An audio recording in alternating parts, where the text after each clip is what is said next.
Hello, Internet.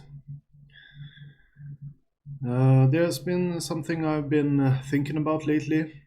Um, I have interest in animals, domesticated ones, and even species in the wild that might go extinct because of low numbers in the population, in the wild population.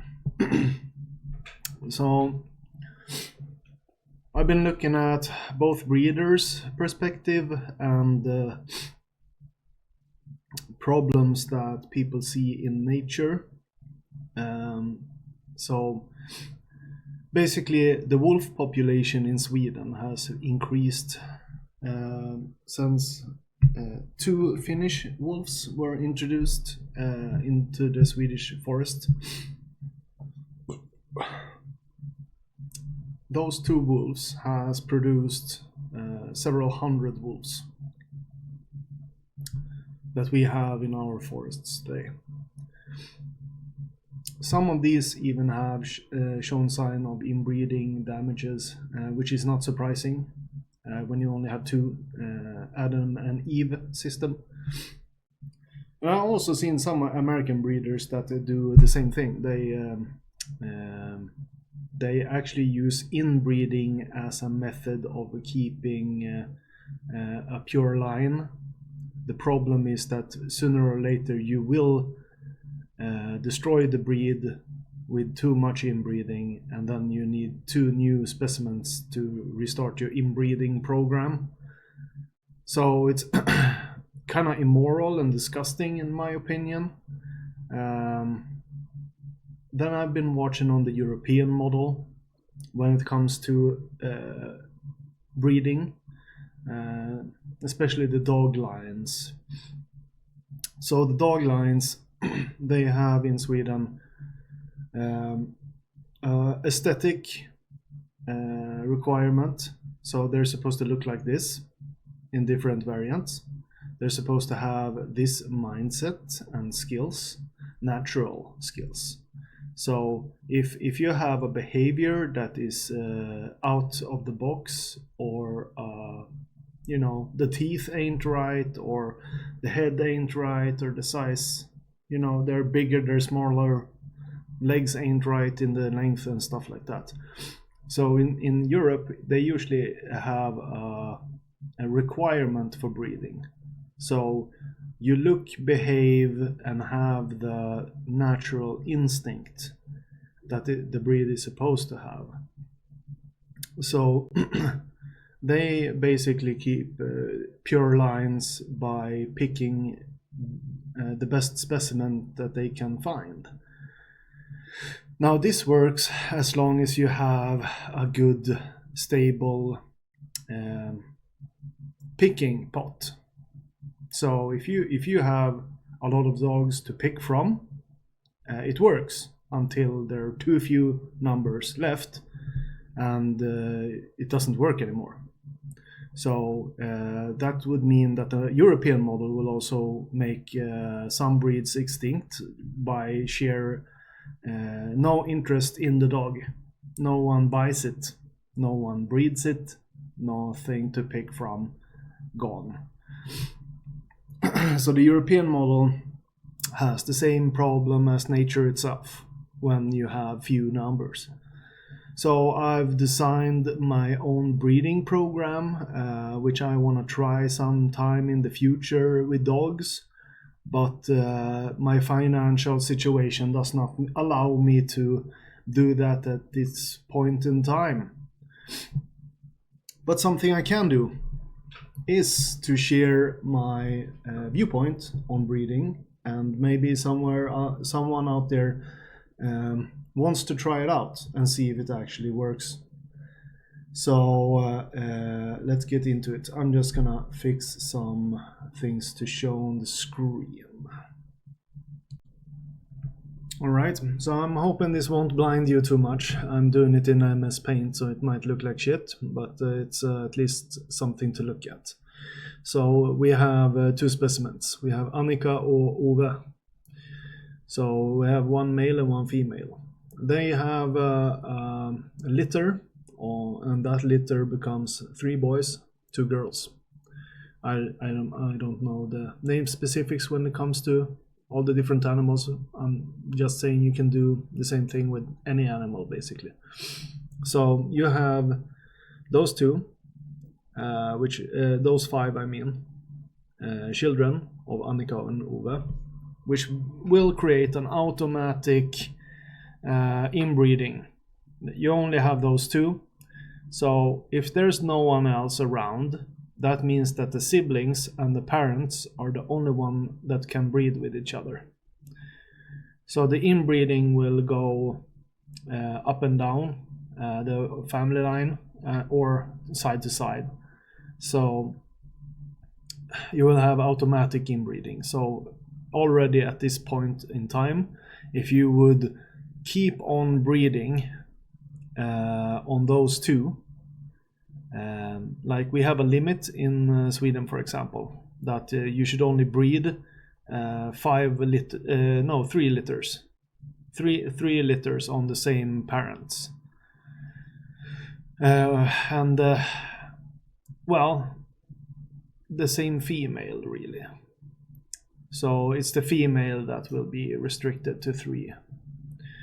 Anyways, so this is with just 1 litter. But if you would produce as over the 3 limit, like produce all the babies you can out of 1 female, that would also increase the inbreeding risk at a later stage when you need a new picking pot. The American inbreeding program that they have is based on that you have healthy stock to pick from. But their own inbreeding model creates sickness, so they will only have sickness to pick from in the future, which is crazy to me. That they call it line breeding just because inbreeding sounds so bad, but it's you will destroy your own picking pot. Because in Europe we call it matador avel. It comes from the bullfighters that stand with the red cape. They got many kids with different women, and that caused inbreeding issues. Anyways, so straight out of the bat, your children, they will need someone to have kids with. So this means you need to find something that is not closely aligned to them. And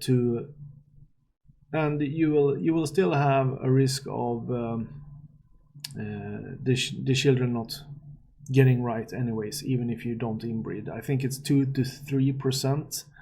If you have 2 healthy that are not related, the 2 to 3% will still have health issues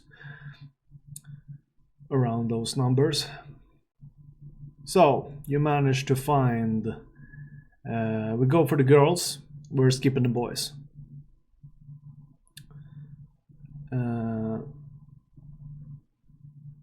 So the 2 girls, we'll take all the 5, who knows.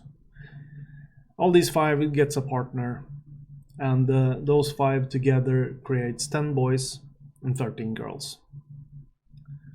So the problem is that on the the sibling level, you have 1 brother without a partner. Also, if you do the inbreeding, unless you have 2 brothers on the same sister. Anyways, on the cousin level, you have 10 boys and 13 girls from these 5. Now, this means that you have found 5 people outside the family line to help you produce these cousins. Now, the cousin level, you still have an inbreeding risk here.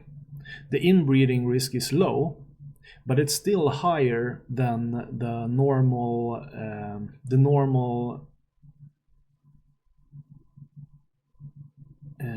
how do you say it in English? if you have children with someone that's not related to you, the child might still be shaped incorrectly. So that is not, you can't blame the parent or the mother really for the situation. It just occurred, unless there's a sickness, a genetic sickness that matches, which is more common in inbreeding than with a stranger. Anyways, so now we have 10 boys and 13 girls that needs a partner to skip the inbreeding to get to the second cousin line. Now you have 34 boys and 30 girls. So you have siblings and cousins, where you need to find people outside your family line. When you reach the second cousin line, here is where you can start your line breeding, as the American does.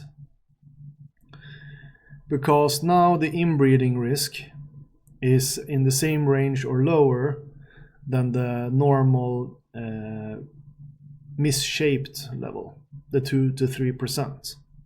So if you reach the second cousin line, this is where you have your own strain, because now you have 34 boys and 30 females.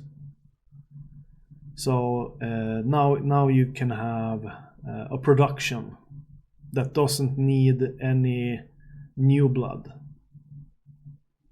because you will create new family lines from all these second cousins. So if you just manage to reach the second cousin line, you have a healthy stock that shouldn't be inbreeding, unless you match those siblings or cousins with each other. If you just keep reaching the second cousin line, you should be producing healthy stock forever. So my opinion is that, or something I want to try out, is that if I manage to have 4 parents, so instead of doing I have 1 boy and 1 female, I will have 4 boys and 4 females. Now, not only would I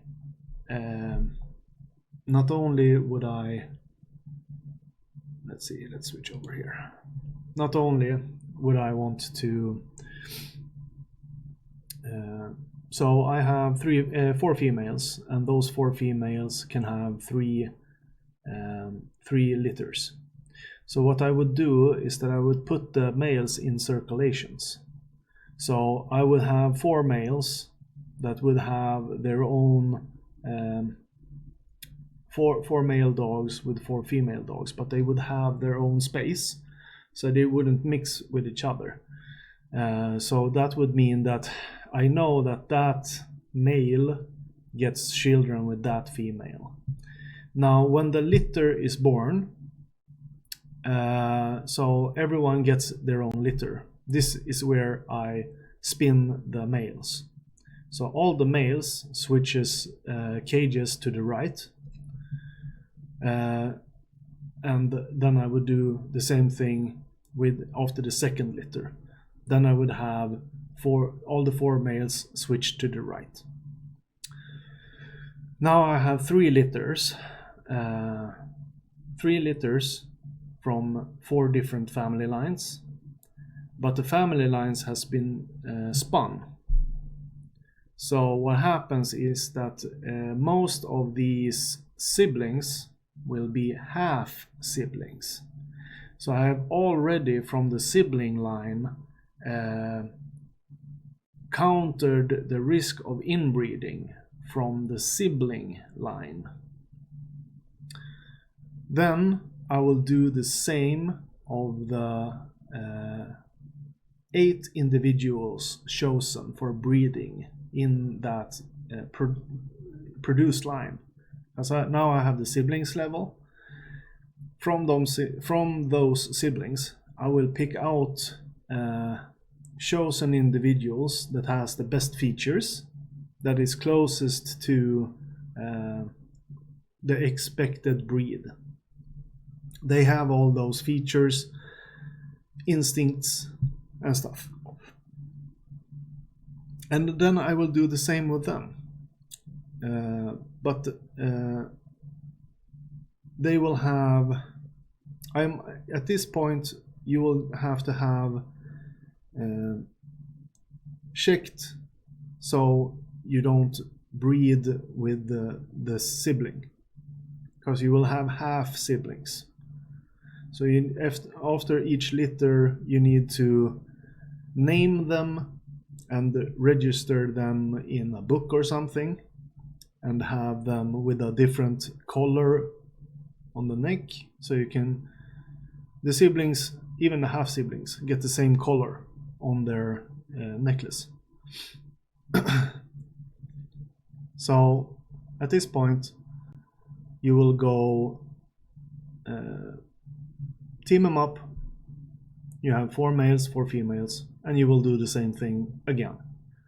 You'll just keep track that they won't reach their siblings.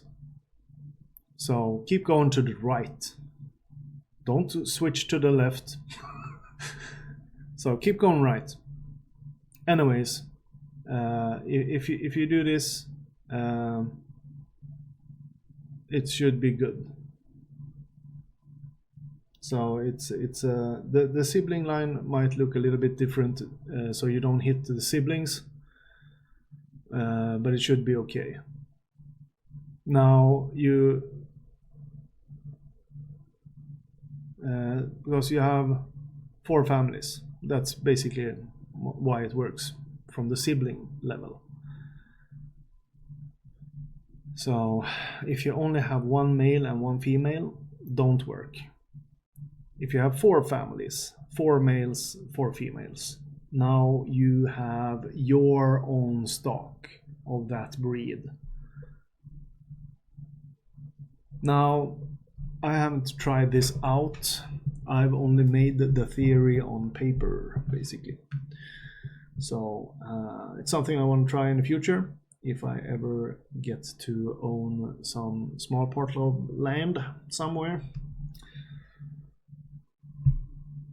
But it would be cool to see, because that's basically the next level. Cousins, we know that causes inbreeding. To check if second cousin is having an inbreeding risk, you actually need to breed on the second cousins to find out. So I'm not saying that I'm 100% correct here. I'm just saying that's the next step that we need to research in. So I have a little bit of my own build theory. I think it's gonna work. I want to try it out.